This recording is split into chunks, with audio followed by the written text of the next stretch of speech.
Welcome to the Fast Leader Podcast, where we uncover the leadership life hacks that help you to experience breakout performance faster and rocket to success.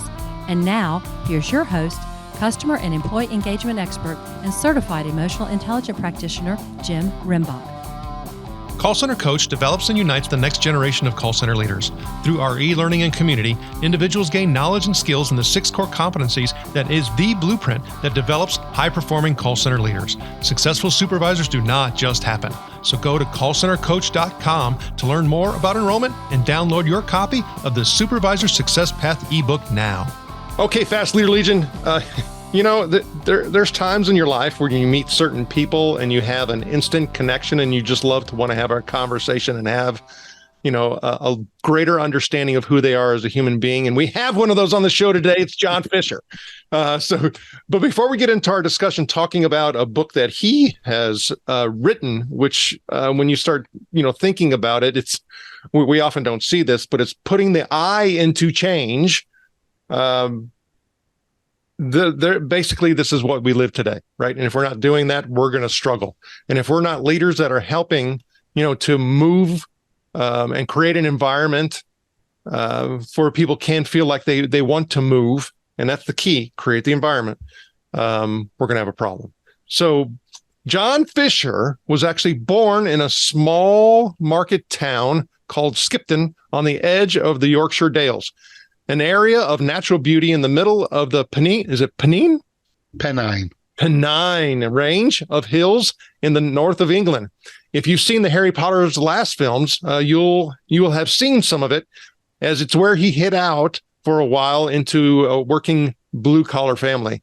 Leaving school at the age of 16, he fulfilled a long-term ambition and joined the RAF, the Royal Air Force, on a craft apprenticeship working on aircraft radar, laser, and radio systems, and later as an installation test and commissioning engineer for aircraft simulators. He was a poster boy for imposter syndrome. It was people that really interested him, and he never really felt comfortable as an engineer. His 30s saw a dramatic change as he completed an Open University BA degree in psychology while holding down a full-time job. He joined the British Psychology Society and started the journey from engineer via project management for a multinational manufacturing company to becoming a business psychologist and coach. Looking back, his coaching signs were there during his apprenticeship. He had learned to play squash and started helping friends learn the game, and so he had opponents to play against. Within a few months, they were all so much better than him. But it took him a few years to recognize and heed the message that coaching is his calling. The Open University not only gave him a first-class honors degree, but also introduced him to an important influence in his personal and professional life: the psychological theory of personal constructs proposed by George Kelly. When he first heard this, it was a road to Damascus types of revelation where Kelly suddenly explained his life and philosophy. This interest in what makes people tick led him to undertake training in counseling, coaching, hypnotherapy, facilitation, and gaining an MSc, so that's a master's in science, in occupational psychology, developing a personal change journey curve based on his experiences. John feels fortunate to work in a few different sectors and industries for diverse organizations, designing and developing personal and leadership training courses. He has been a regular and invited speaker at conferences and always amazed that his change curve has a life of his own without him. John and his wife, Marguerite, currently reside in Preston, UK, where they love studying ancient civilizations in the Lakes region. John Fisher, are you ready to help us get over the hump? Yeah, definitely. Not sure I can live up to that thumbnail sketch, Jim, but let's go for it. Oh, yeah. I'm looking forward to it. Okay, so I went through and we constructed several different questions, and of course, our conversation, I'm sure, is going to go into much greater insights. So to start, when you start talking about constant change, it's inherent in a lot of organizations, especially in call centers and contact centers. Yet managers still face resistance. So how does personal construct theory equip frontline leaders for driving needed changes despite tenured staff objections? Yeah, good question, Jim. Thank you for starting with an easy one. Um, as you say, I come from Kelly's philosophy of personal construct. So for me, it's changing. Organizations don't change, individuals do. So it's changing one person at a time, effectively. And it's identifying the WIFM, the what's in it for me concept for the people. So you've got to tap into them and understand why they need to change, what they have to do to change. So it's that personal change. Why should I change when you want me to?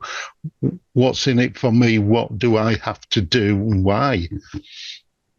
And when you say that, I start thinking about the typical process when you look at policies and procedures and things like that. When we start talking about, change resistance, is we unfortunately put very structured engineering-like, practices in place that, basically take people down a particular path where termination is just imminent. So like, for example, when we start talking about the corrective action process, and the personal development plan process, when it gets to people not changing, 98% of the time it ends up in termination. So for me, it's like, why even bother? Yeah. And it is that. And part of it is because we try to effectively sheep dip. So we try to do the same change to everybody rather than making it personal, and hence the putting the I into change, because we've got to make that personal for them. But what I think we need to do as well is effectively we need to help them change their actions, change their behaviors, but not change their identity. And a lot of that resistance to change for me comes from a fear of their identity being impacted and the implications of that for who they are and their core sense of being. So I think that's one of the main reasons people resist change. Even when you say that, the words start coming to my head when you start referring to identity. It's like self-esteem, self-worth. All of those types of things. And Susan Fowler has done a great depth of work into the science of human motivation. And, we say WIFM and all that, but it's very, very complex when you start talking about those driving factors. And a lot of things have influenced, our resistance to change, which include much so. When we were little kids, don't do this, do that. I need you to follow this and follow that. And if you don't, I'm going to whip you. So totally. It's all of those things. And then also what we see on social media, which heavily influences, is where people don't build the skill and then they just lash out and they unleash the anger. Yeah, very much so. And I think it does come from that. Kelly talks about we approach events based on our past experience and acting as if that's true. So, and we're constantly going through change, as you alluded to. So no matter how experienced you are, your interviewee is, this is the first time the two of you have interviewed for the first time. So that's going to be a very different experience for both of you that we both come into expecting something from that will either be proven or disproven at the end of it. And that then influences the next interview. So there's a saying, an old poster I love. Everybody brings joy to this office. Some when they walk in, others when they walk out. That is so true. Yeah, very much so. And I think all of what we're talking about here, though, has made the ability to be a leader significantly more complex than it was before. And unfortunately, when you start looking at skill development, and this is what I say all the time, I said, when you look at lawyers, they practice law. When you look at doctors, they practice medicine. Unfortunately, when we look at leaders, we don't talk about practicing leadership, but that's really what it is. Yeah. And hence the one person at a time, because everybody is unique and needs to be treated in different ways. And some of the classic leaders have that personal touch, so they make each person feel as if they're the one that they're talking to, rather than the policy and process.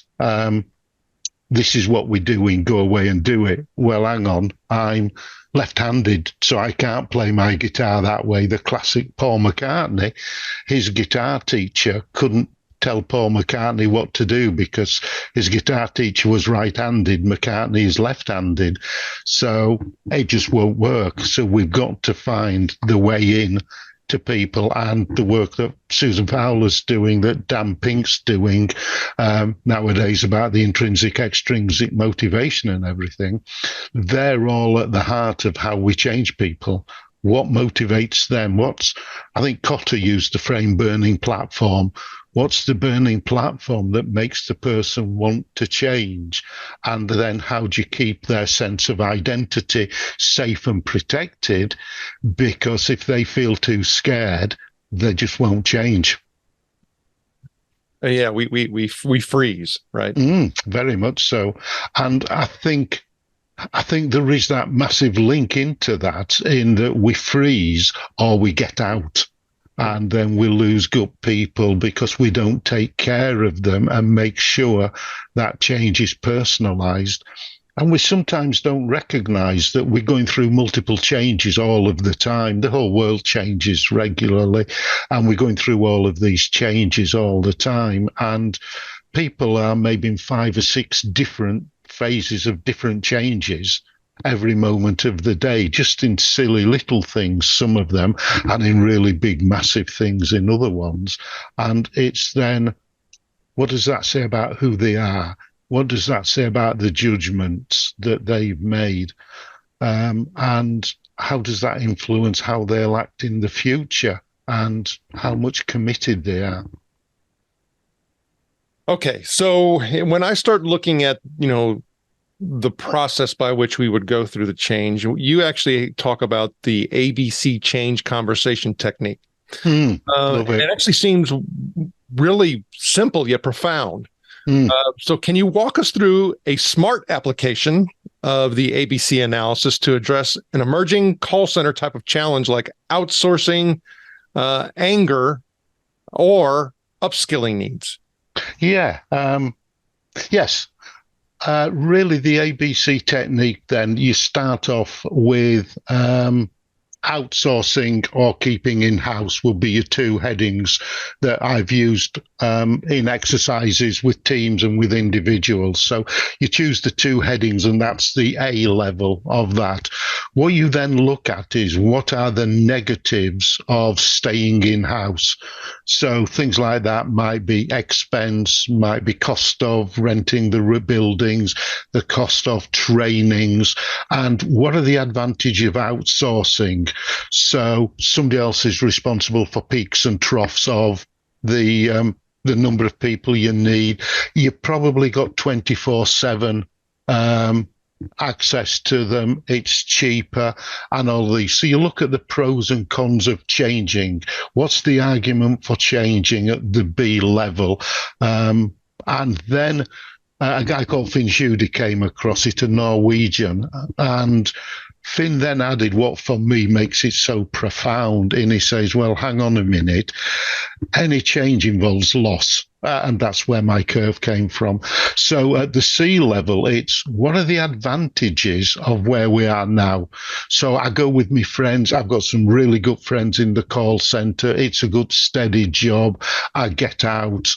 I enjoy the people I work with. I enjoy talking to people.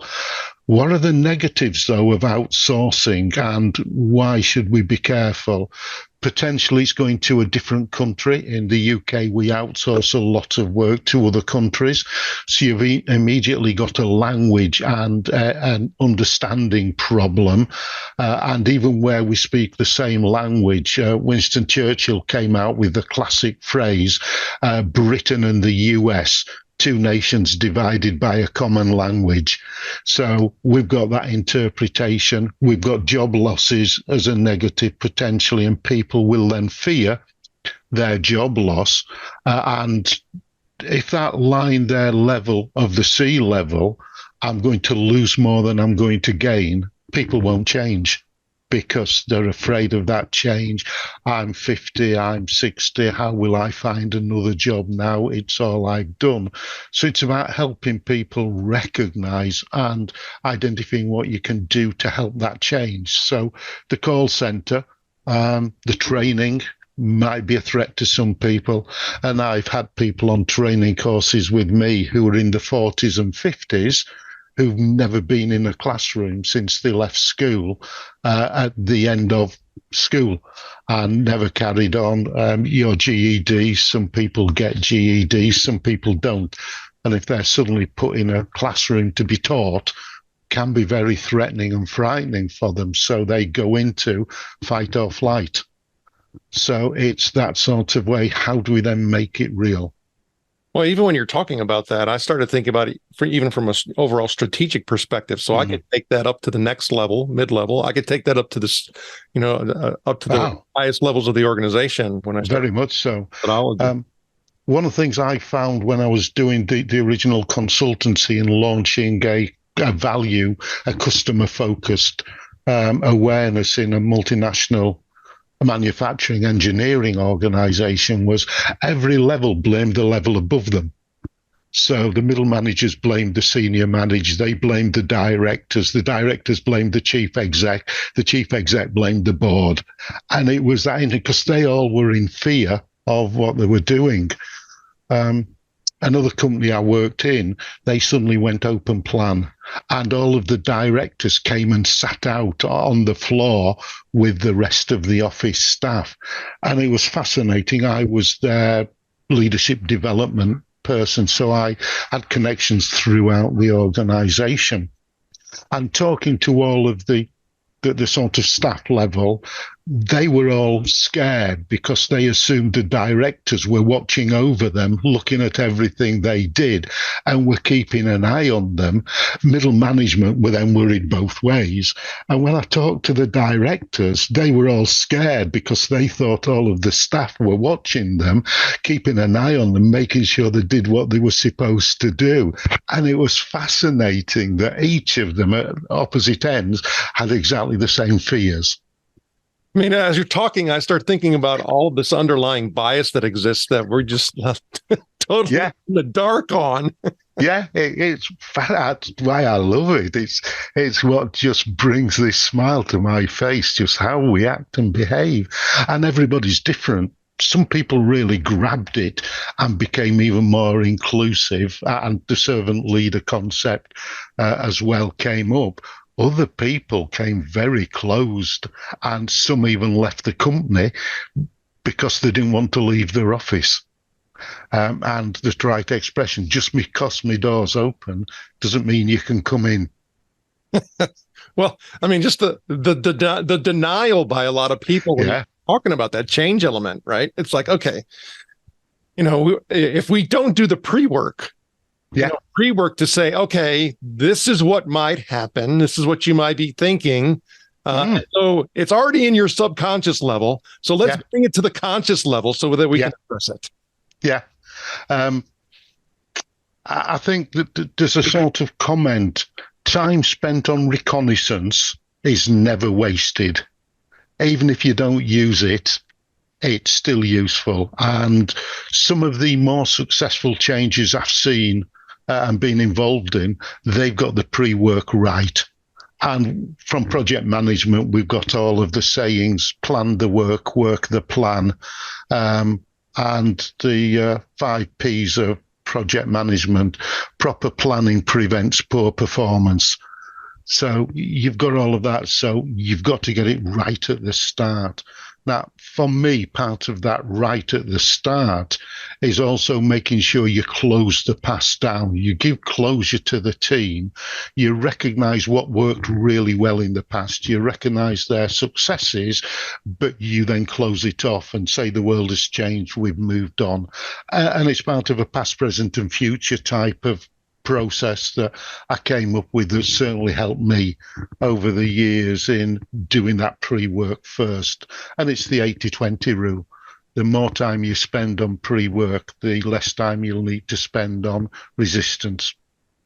Yeah, well, that's kind of before we even started recording and having our conversation. I started talking about the differences in, we can call them archetypes, you can call them stereotypes, you can call them all kinds of different things depending on what your level of study is in that. Yeah. That the American persona is all about let's get the business, right? Let's get it done. And that's kind of the way that we have been perceived by the rest of the world. Where in reality, and if we really are that more self-aware piece and understand, a little bit more about the subconscious and make it more cognitive and aware, is that if we don't have trust and if we don't build a relationship and rapport, you're not going to get to it. No, never. Not. And it goes back to that, no matter how much you as a manager or leader say, trust me, if you've behaved in ways to spoil that trust, they will never trust you. Stephen Covey Jr. came up with a brilliant statement, which is around that. If I behaved in an untrustworthy way, you'll never believe me when I say trust me.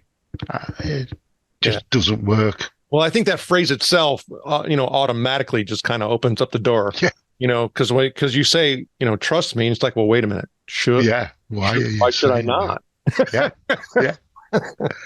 And going back to your archetypes, of course, the 4 different colours from the archetypes all respond in totally different ways, and even different ways within the colours, because you've got the borders, you've got the extremes and everything. So it's understanding how the customer will respond and then being able to communicate. And a communication is not what I say, it's what you hear. And how many times have we said something that we've heard back that's not been what we've meant or not been what we've said, because they interpret it through their filters, not my filters. That's true. And here's oftentimes we don't connect the dots. So what we're talking about here is really the constructs and the basis for what we have relabeled or labeled as, DEI, diversity, equity, and inclusion. And here's the thing that's also interesting when you start thinking about DEI and getting to all of this is that, a lot of times some people think that, well, hey, I am unique. I'm a whatever. And then therefore I already am diverse. That has nothing to do with it. It really doesn't. So, I jokingly will say is that let's just make it kind of a little bit sanitized. I could have 4 white guys, 45 years old, and they all could be extremely diverse. Yeah. Them, could be dealing with, young kids and elderly parent and is single. Another one could be gay, and then either be in a relationship, and be part of, the deep part of his community. Another one may be just, the total stereotypical dad. I mean, such diversity in all of that. And that's what makes broken life. Background and was an orphan, and they really didn't have any parental figures. And moved from. It's like we've got to get down and get past the color, the creed, all of those types of things. If we really want to be DEI centric, we all need to be colorblind. Absolutely. People colorblind. I totally agree, because even the 4 people you talked about, they could be brothers, 40 to 45, and just have that difference and have fundamentally different experiences as children that then reflect all the work that was done in the 50s, 60s, 70s about first child, second child, last child, and the influence and impact that has with potentially second child being overachievers because they had to compete, etc. That all influences, which is why we need to put the I interchange, of course, and work on each person.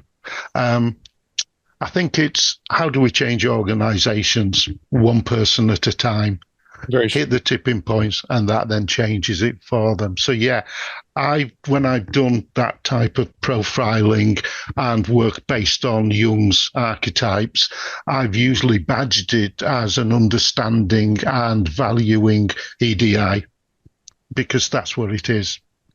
Very good. Okay, so industry reports forecast that call volumes, overall activity within the contact center environment has dropped, and there's been a shrinkage that has occurred overall. But complexity is rising, and AI integration is just taking off in a multitude of different ways. So what unconventional lessons from your book and individual change capacities challenge assumptions in planning call center staff reskilling? Oh, really good question. I think the biggest assumption is the script. I think that's the biggest challenge to effective, and you can see that when you get the AI bots responding when you log on to websites and they ask questions, and you sort of, because I talk to myself all the time, I say, you've not understood. I've already said that. Why didn't you? How can I reword it? It's so simple. And because they're looking for a very specific filter that works occasionally and doesn't work occasionally, and there's no sort of fallback apart from to bring a real person in, which some of the better ones do. So I think that script, yes, it works as a sort of intro to set the context, set the scene. And I think for me, one of the most important things that you do so well is set that context at the beginning and set that theme at the beginning that everything else can flow from. So we need to, I won't say ditch the script, but when I've talked about measurements in organizations and performance management, I've said measure what's important, don't make the measure important. And we've got to do with the same with the scripts. So it's about giving the people flexibility to be able to engage with the people in a way that works for whoever it is. It's about giving them that permission to go off script. In the UK, we regularly use the skiing term of going off piste to then be able to go where it's a bit scarier, which is a downside, of course. So we've got to get people comfortable with being uncomfortable to allow them to deviate from the script and feel comfortable with that. So we've got to re-educate the bosses, the middle management especially, to allow people to take a chance, to allow people to go where the customer needs them to go, but also to be able to say no as well to the customer, because sometimes what they want is unreasonable, impractical, or just plain impossible. Well, and I think it's important to note there's a lot of research that's been done in regards to resolution and problem resolution. And what they find most often is that the customers, it's very, very, very rare for people to be out on the extreme and basically want you to give them the entire company. I mean, that is rare. But they've often find where they have removed when they give people the proper upskilling and they remove a lot of the parameters around solving of the problem. And don't make it, first you do this, in the script, as you're talking about, is they actually find that for most companies, it actually saves them revenue. Totally. And customers. Yeah, very much so. And again, because that's making it personal. And I think part of the driver there is engaging the workforce, so engaging the call center staff in designing and defining what they can do, how they can do it, and give that ownership. And I'm a big believer in ownership going down to the least appropriate level that you can do. And when I've managed virtual and real teams in past lives, the team meetings were theirs. I had one team that were a couple of 100 miles away from me. They owned the meeting. They called me into the meeting, and I just turned up. They chaired it. They took the minutes. They did all of that. And to split the chairing round, they owned it all. And I think that engagement is fundamental to buy-in. Well, it is these days. It's continuing to grow. And talking about that whole DEI thing, I know of a situation where a particular leader at a higher level, is more directive in their leadership style, and a person below them is more collaborative in their style. you were just explaining. And so they are actually dinging the person below them to say, that's not how you're supposed to lead. And I'm like, whoa. If you're sitting there and saying that, from a DEI perspective, we want to have a diverse set of people within our organization that are leading our people. And guess what? Your people are performing, the job is getting done, and you're more collaborative, then we need to support that and enable that. And in fact, like I said, if you look at all of the research, that's where everything is going in regards to leading and having performance teams. It's building the collaboration. Yeah, very much so. And I think that collaboration is fundamental. I talk a little bit about the difference between compromise and collaboration, where compromise effectively both lose. And I use a trite, 2 oranges. I've got 2 oranges, 2 people want the oranges. So the lose-lose is I keep them and they don't get any. The lose-lose for one of them is one gets 2, the other one gets none. The compromise is 1 each. The collaboration is I say to both of them, what do you want the oranges for? And in the story, one wants to make orange juice and the other one wants to make marmalade. So the one gets the 2 first, squeezes all the juice out, and then gives their waste to the other one to make marmalade because that's their core content. So yeah, it's all part of the same for me. We just take the time and dig deeper, right? Okay. With call center management notoriously put under high pressure KPIs, churn, and complexity, what surprising mindset tips will help them to distinguish truly people-centric change leaders in this space from the average or the status quo? I think part of it comes down to observation and getting under the skin of the people and getting under the skin of the calls and understanding the call complexity. And one of the things that I've seen in some call centers is certain people get the more difficult ones passed to them that take longer and don't quite have an easy answer. And they can then be unfairly penalized because they're getting a resolution, but they're not hitting the numbers, in inverted commas. And this goes back to measure what's important. And part of it's around, I've heard people in call centers when I used to sit next to one or two, if they've had a really good phone call, resolved the customer's complaint, they've then asked for a score on a 1 to 10 or 1 to 5, whatever it is. Where it's been a difficult conversation, they've not asked for a score and got that feedback. And I hear it all around. And it's about understanding. It's also about understanding where's their area of expert and where's their area of interest. So some people are better at doing certain tasks. Some people are better at saying some things, dealing with different types of people. And it's a little bit about almost understanding that people, I'll use the awful word weakness. I don't like using it. I tend to use less efficient or less effective. But people are in that category because it's something they don't enjoy, they're not very good at. They can do it, but not to the same level who's a different archetype and gets more enjoyment out of that. So spreadsheets. Some people love spreadsheets. My business is on a spreadsheet. And that's as far as it goes. I've got quite a complex spreadsheet, but don't ask me to love spreadsheets. Don't ask me to do them. I'd rather buy that in. And that then becomes who's better to do it? Where's my time best solved? And my time's better on the interpersonal or the design of an intervention than it is on creating a spreadsheet that collates all of the feedback that I get and gives me markings out of whatever rating I use, which are only valid for the second you tick the box.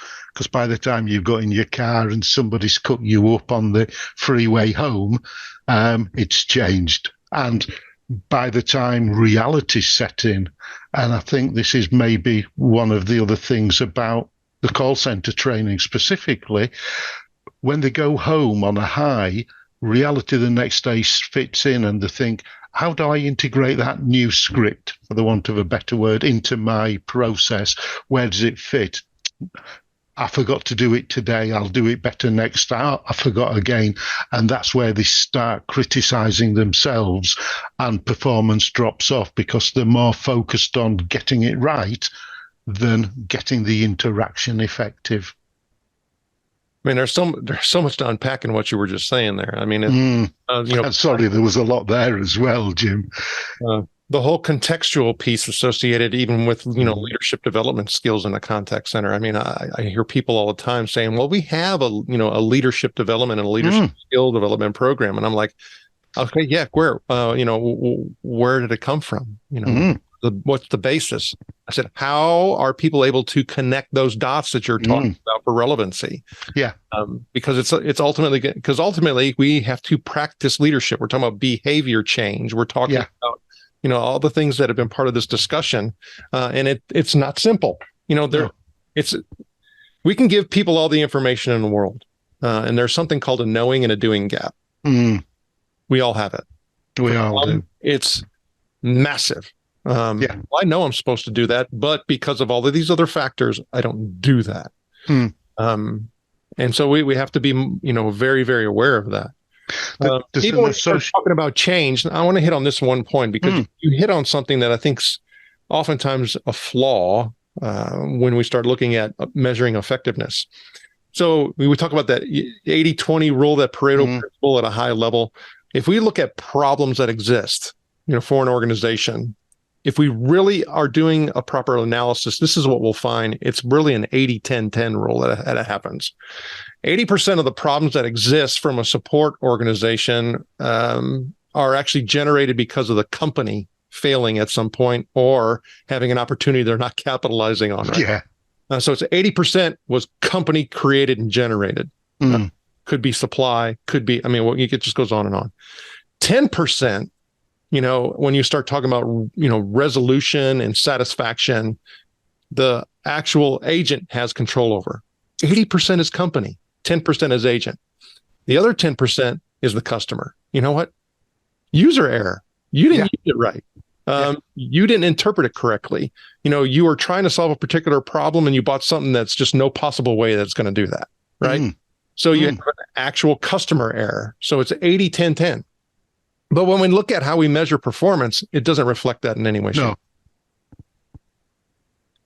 No, it doesn't at all. And I think that's part of that fundamental problem that I sort of, for simplicity for me, integrate into that measure what's important. Don't make the measure important. And that's where we make the measure important.